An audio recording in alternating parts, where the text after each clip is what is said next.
Hello, today I'm going to show you how to replay the data that you've just taken to give yourself some confidence that the quality is good and everything's looking okay. I'm going to run up MultiTool and I'll show you briefly that I have got a new test called Demo 1, and in there it's a simulator from our simulation. I have some log data. Delete that. 9 channels, last one being the OPR. We'll ignore the rest for now. I'll load the test, but because I've previously loaded it, it knows it was the last one I had, so it's gone straight to it. Straight Excel. I'll load that, and you can see briefly there it did some checks on the data. Now, depending on the size of the data, that could take quite a while, but this is a very fast machine, so I've taken a screenshot just to make life a bit easier. So when you open it, it checks once per rev data, it checks the raw quality of the probes, it checks the combined quality of the probes, it checks the pattern correlation, which is the blade stack up, and it checks position information, matches the config. And if you look underneath, it says this only needs to be done once per data set. Now, because if you have a very large data set, this can take some time to do.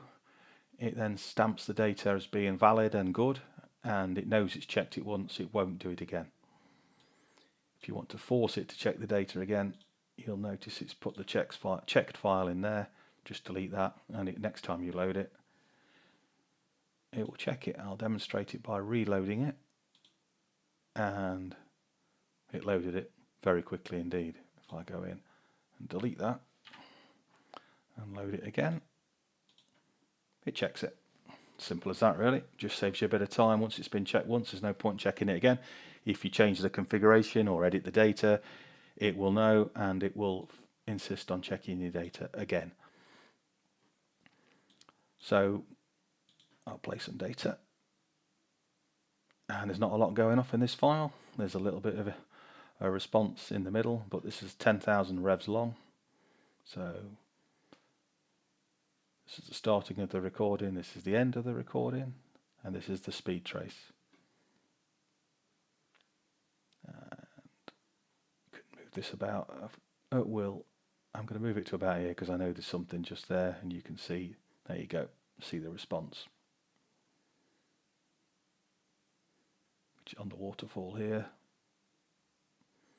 If I want to see what's going off, I can click on that and it will track through it, and it's told me it thinks it's a -4 ND, 365 Hz at 6.3 millimeters peak to peak.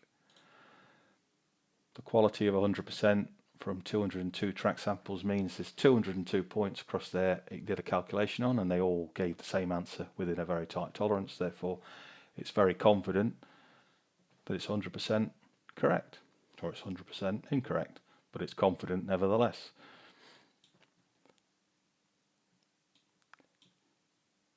One useful thing to check when you're looking at data is the stack plot. The stack plot, so there's one trace per probe. These are the blades, blade 1 through to blade 24. There's 24 blades in this set. Ordinarily you would be able to see these distinct colours, but because it's a simulation file, these sit on top of each other almost perfectly. The only place you can see it diverge is at the end of the file, just the nature of the simulation. Okay, but ordinarily you would be able to see individual traces, and what you're looking for is that this pattern is overlapped for all probes. So if one of these was offset by 1, you'd see it here, and there's no point in carrying on because that data is misaligned. You need to look for a plot that looks very much like this to make sure that your data is aligned. If you have a probe out, it would have failed the initial checks. The system would have told you that the blade stack has got an error in it. When you first open this window, I'll do it again, that pattern is for the entire file, it's generated that.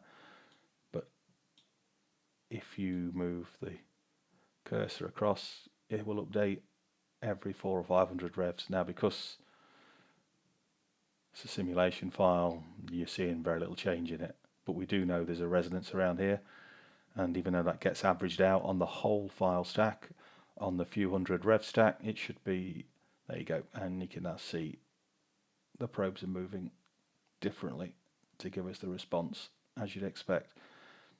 It's not much of a response at this point, but you can see there's something there. But the whole point of this really is as a quick look utility. You can be confident the data's good. If there's something there, you can get a first estimation as to what it is. And in this case, we've got a bit of a response around 10,000 revs. So what you can also do on here is you can pick a point, say 4,000 revs through to 6,000 revs. No, actually, let's make that 3,000 through to 7. So we've got a 4,000 rev range. If I do that and do tools, I can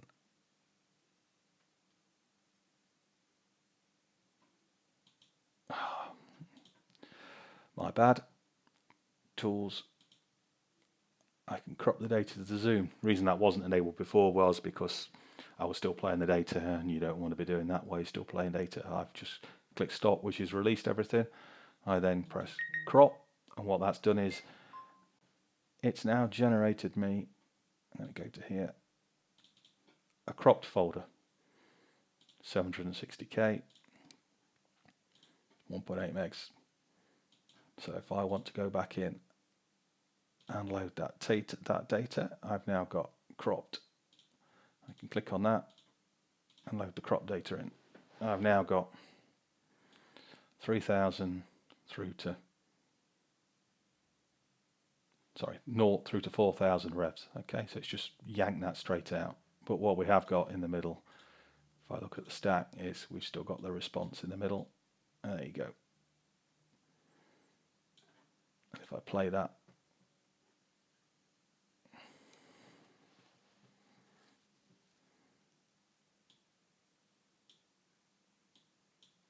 there you go. You can see there's the response. It's still there. I've just cut the front and the back of the file off now. You don't want to cut it too tight because it uses all of the file and areas with no resonances in to do part of the data processing. So as long as there's a few hundred revs either side, you should be fine. Right. If you look down here, you'll see there's a warning message. It's nothing to worry about. It's just telling me that because we've previously checked it, it instantly loaded it. I'll do it again.